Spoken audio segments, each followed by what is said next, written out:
Hey y'all, welcome and welcome back. If you're new here, my name is Morgan, and here we do a little bit of all things creepy, and we do it every week, Monday through Friday. So if that sounds cool to you, I would love to have you here to read scary stories that you guys have sent in to me, to watch scary TikToks, to talk about scary books, scary movies, real paranormal encounters. We do it all here, and I would love to have you do it with me, okay? We're gonna do it together. Before we get into this, Holy hell balls, what was that? My whole tripod fell. Okay. My God. Alright. That angle might be a little different. That was so scary. Before we get into this today, I do have a few announcements. One I'm going to be putting at the beginning of every video, so you guys are going to get sick of hearing it, but you will remember that it's happening. I have officially decided what I want to do for my 31 days of Halloween situation. But it's going to be a bit longer this year, but it involves daily uploads, so you guys are going to love it. I'm doing kind of the same thing on TikTok and YouTube for once. I usually do two different things, but they will be different stories, so you guys are still getting different content. But I am going to be doing 50 days from 51 states. So on here on YouTube, you are going to be getting stories from each different state for each day, and that will be starting on September 11th because that timeline ends perfectly with October 30th, and October 31st is when you guys will be getting my vlog from meeting the Annabelle. It might be a vlog, it might just be a story time, whatever. It's going to be all about Annabelle because I am meeting her in October. So obviously on here we'll be getting several stories a day from the state, and on TikTok we'll be getting one. But each day will be my favorite or the scariest stories that I've gotten from each state. I'm super excited. So please, with that being said, send me in your stories and make sure to put where the date or the state is. That way I can include them in this. A few other announcements. I have some things coming up where I am going to be in public, able to meet you guys. So if you're going to be at any of these events, please come see me. In case any of you guys wanted to meet me in person, I am going to be making a few appearances throughout the rest of the year. So I just wanted to let you guys know where I am in case you are going to be there too and want to come say hi. So first off, this weekend, I am going to be at Mad Monster in Concord, North Carolina on Friday. So I think that's the 22nd. Next up, I am going to be in Kingsport, Tennessee at Smoky Mountain Fan Fest on the weekend of, I believe, September 5th. Here's all that information on that convention. If you don't like scary stuff like that, this is way more family friendly. The cast of Drake and Josh is going to be there, of Ned's Declassified, and so many other things. And I'll make more videos on that later. Next up, I will be in Hinton, West Virginia, and I will actually be speaking at this convention. Here's a little bit of information. I am also going to be at Scarefest in Lexington, Kentucky. I'm honestly not sure what day I'm going to be there. I'm so excited to meet Annabelle, though. So I will keep you guys updated on what I do in case you're going to be there so you can come say hi to me. But with all that being said, I guess we can go ahead and read some scary stories. Sorry about that long intro, but it seemed like valuable information. I have been watching all of your videos on the Catman lately, and it brought back some memories of when I was a kid. I used to live with my grandmother along with my dad. Her house is down a dirt road and surrounded by woods. We live in South Carolina. We used to raise chickens and stuff, and we'd be outside the house a lot at night. Well, every night for the entire time that I lived with her, which was about 3 years, we'd hear a strange loud meowing coming from the woods. One night, I saw what it was, and I ran and told my grandma, but she didn't believe me because I was just 11 and she thought it was a joke. I told her it was a catman, and I told her it was a man who stood like a man and was shaped like a man, but he had the features of a cat. He had a tail, black and white fur, cat ears, and things. She turned it into a running joke, and I decided to just go with it. We still joke about it to this day, almost 5 years later. But I thought I'd share my experience with you since you've been talking about the Catman. I'm a medium, so I do have a lot more experiences if you'd like to hear them. Please. I get so freaking intrigued by the Catman stuff. I love hearing about a Catman. Cattywampus, all that stuff, my favorite. Next story. I've been watching your stories on TikTok and finally got the courage to talk about an experience that I had. Let me preface by saying that this story discusses walkers on the Navajo Nation. To this day, I seldom talk about it out loud. Until this experience happened, I never truly believed in anything supernatural, which then led me to behave so naively. I'm a project manager for a construction company, and many of our projects are for federal government. During the 2020 pandemic, we were contracted by the Army Corps of Engineers to help convert empty buildings to emergency COVID treatment facilities. We were sent to Chinle, Arizona to convert a gymnasium to a COVID facility. Growing up in the Southwest, I've always appreciated the stories and lore of indigenous people, but I never truly believed in it. I'm not religious or spiritual, and although I love a good ghost story, it always seemed like fiction to me. For those who don't know, the Chinle is a very rural community in the Navajo Nation.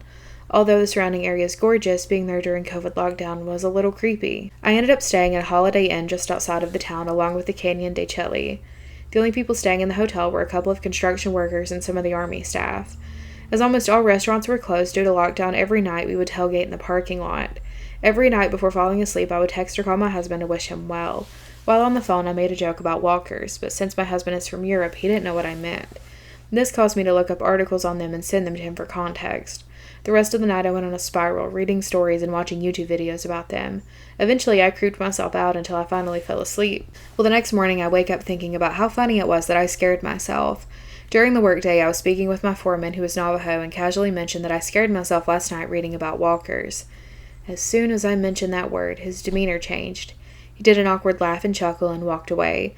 At this time, I was naive to know how serious walkers were to the Navajo, and knowing what I know now, I cringe at the thought of me doing this. Later that night, during our nightly tailgate, I repeated that I scared myself reading about walkers to another group of people.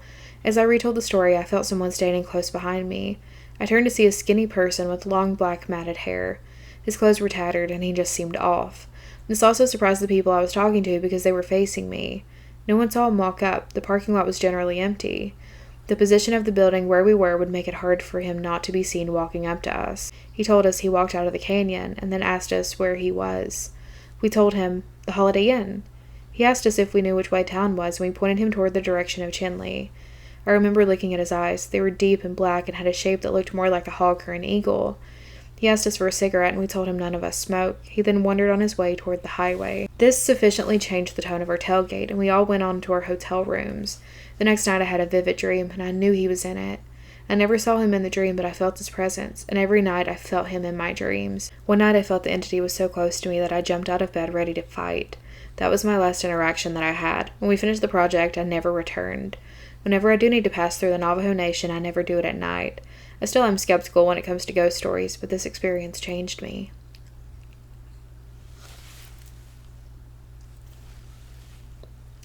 So that's really scary. Next story. When I was around 10 years old, I lived with my mom and siblings in this 102-year-old beach house right by the beach. The house looked old. I don't think the paint had been updated for the past 20 years when we moved in.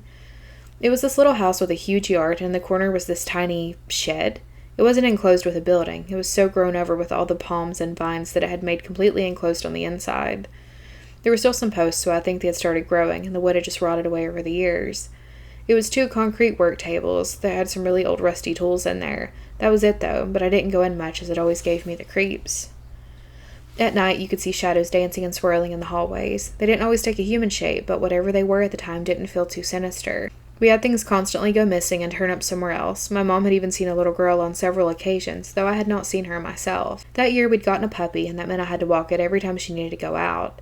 At this time, I was obsessed with the horror stuff that Animal Planet had going on. They played it every night around the time I had to walk my dog. Suffice to say, I was always scared when I would go out there. I don't think whatever spirit was in our house had an issue, but whenever I went outside, I got a bad feeling. I hardly ever played out in the actual yard because of it. One night when I was walking her, I got this bad feeling again. I was walking my dog on the left side of the yard against the neighbor's fence line, the same line of yard that the shed was on. The dog was taking a dump, and she took forever. As I was waiting, the bad feeling got worse and worse. I looked up, and all of a sudden there was this white thing sprinting at us from the shed on all fours. It was disjointed and didn't have any hair. It looked bony. I was a chubby kid, but I don't think I've ever ran faster in my life. My dog pinched it off and bolted with me. When I went inside, it was gone out of the yard just like that. My mom didn't actually see it, and she said my mind had played a trick on me with how much scary crap I was watching. We lived in the house another 1.5 years, and I honestly never walked at night again, long enough for something like that to happen at least. I always felt watched after that, and not too long before we moved, my friend and I went to check the shed because of the wild cats on the property had kittens in there. We both had the same bad feeling in the shed. Kittens be damned, we didn't stay in there long. My next experience actually takes place at the same friend from the last story's house. She lived in this old house that had a really beautiful architecture, old stone walls, terrazzo floors, a fireplace. We lived in Florida, we don't need those here, and a huge backyard. We'd established after a couple of years of her living there that the place was haunted. Kids in the neighborhood already had a story of the Elma Hoodwhacker, who was an old lady who had previously lived in that house, who was known for cruising the neighborhood in some ridiculous car. She eventually passed in that car in the driveway. So when something opened the door to the bedroom while we were sleeping there in the middle of the night, we blamed that on Elma. One night I was there, and my friend woke up to the door opening, and there was a man in a top hat, as she called it. He was a shadowy figure, though I think she said she could make out some of the face on him. I do not practically remember what it was described as. She said he gave her a really bad feeling, and that later there she closed her eyes and went back to sleep so he wouldn't think that she was awake or something. Her moms were friends too, and they were both photographers and took pictures all the time. My friend's mom had dressed up or something and wanted a picture for my mom. This was in front of that fireplace I was telling you about and had a rough stone wall with a stone platform jutting out that we usually sat at. My mom took the picture while her mom sat on the ledge, and when we went back to look at the pictures, one had a face peering out from the fireplace, and in another it was standing behind her. My mom described him as a shadowy figure that wasn't well defined, but his face was gaunt and hollow and had light blue wispy eyes. My mom and her mom referred to it as the vampire because it had fangs.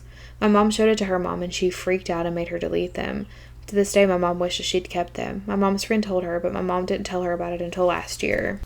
A few years later, I was with my friend in her backyard while her mom was inside showering. Her mom was the only person inside. They had this hallway decoration that was a witch that cackled and screamed when someone passed by it. It was motion activated. We heard her mom yelling from inside and went to check on her. She was asking us if we'd been inside. Something had tripped off that witch in the room right next to where she'd been showering. We told her we hadn't and that something had completely tripped it. It was really freaked her out at the time. Ew! Okay, I don't like that I pick the scariest stories to read when I'm home alone. Alright, next story. My name's Emma and I'm from the UK. I've lived here for quite a while and then north near Scotland. I have a story about something that happened at my grandmother's house when I was 11, I think. I think about it every day and it still gives me chills. I know most stories you read are from the US, so I know the different types of things that go on there, but can't pinpoint what on earth happened here. I was at my grandmother's house, which is situated just behind a big field in a cul-de-sac. It's not out of town, as the neighbors are less than a 10-second walk away, and houses here are very close. I was lying in bed in the night, and my grandparents were asleep. In the house, it was my grandma and granddad and me. I was lying in silence, with the door slightly ajar, and it was pitch black apart from the tiny bit of moonlight coming through the door. All of a sudden, everything goes dead silent. I could not hear the boiler making the whirly noise anymore, and I couldn't hear the bugs outside in the field. I heard this noise on the floor, like something dragging their feet along the carpet very slowly, but there was no one walking around inside of my room. It was right beside my bed. The door didn't move from the place that it was, but I could hear this slow, dragging noise on the floor. I couldn't open my eyes fully out of fear, nor could I call out to my grandmother. I felt frozen. I tried opening my mouth to call out to her, but when I tried, that's when I realized I genuinely couldn't. I knew it wasn't the family cat as she slept downstairs in the utility and had no way of coming upstairs. When the dragging stopped for a second, it sounded like it was right behind my head on the floor, and I felt like I was being watched. I couldn't move. I was terrified. I then heard tapping on my window. It sounded like someone or something tapping with their nails, but it came with 3 taps. This repeated a few times and then stopped. The taps came in the same agonizing pace as whatever the hell was on the floor. I then heard the same dragging noise on the floor as it goes the opposite direction, out the door, and disappeared. I still felt frozen, and the house was still silent. I then only remember waking up in the morning and there was nothing on the carpet, no signs of anything being there. I know I'm going to sound absolutely insane saying all of this, and some people might question whether it was just a bad dream and I was asleep all along. But the tapping on the window never stopped, and I only heard the dragging noise once after that. But the taps on the window happened often after that. Now I live with my mother in a different house, but I still hear them. Here's the thing, and the fact that you mentioned Scotland, Scottish Highlands, things like that. The things that happen in the U.S., specifically in Appalachia, do happen elsewhere. They're not just in the U.S. by any means. So it is possible that the stuff you listen to in my other videos talking about Appalachia could help you in this situation. My biggest piece of advice is to ignore it. Ignore it, ignore it. Pretend you don't hear it. I know it's easier said than done, but that is going to be your safest option. Alright, next story. Back when I lived at home with my mom and stepdad, I used to see a face in the bathroom window at night. We lived in a small town that not a lot of people have ever heard of. Just to give you a picture, when you go into the bathroom, the toilet is directly on the left next to the door, and the shower is right next to the toilet. The window is right in front of the toilet, so you can see the window from the shower and vice versa. We only had blinds on the window, and looking back now, that wasn't a whole lot of privacy. I never really messed with the window until I saw a face through the window. Never really distinct, but a face that was definitely there. I would see it a lot, but I never really stayed long, and it always disappeared a few seconds after I saw it. I've always believed in the spirit world and everything else that goes on. One night I was getting out of the shower and the face in the window was more visible and was looking right at me. For around 3 minutes of eye contact and a heart attack later, I looked away to grab my phone and call my stepdad to tell him someone was looking at me through the bathroom window. When I looked back, it wasn't there anymore. I thought someone was just being a creep because I had gotten to see this full face and it never stayed. My stepdad came down the stairs and went outside to check. Now it was in the middle of winter, so logically if someone had been out there, he would have seen footprints. He came back inside and said there were no footprints, and it was probably just my imagination. When I was 15, I didn't have much imagination left. He obviously didn't believe me until he saw it himself one night when he took a shower. He normally showered in the morning. After that, we always kept the blinds closed, and he bought drapes the very next day for the bathroom. I'm still not sure what it was, but I'm pretty sure if humans had 9 lives, I'd have 4 left after that night. What do you think it was? I'm pretty sure it follows me into the homes that I move to and places I go. I don't know what that could have been other than just like a ghost, like just like an entity. Ew, I don't like that. I don't freaking like it. Because at first when you were saying that, I was like, okay, that's definitely a person looking through your window being gross. But like, no footprints, no person. Well, anyways, that is all for today. Thank you guys so much for hanging out with me. And I will see you tomorrow where we are going to be reading more Ouija board stories. So looking really forward to that.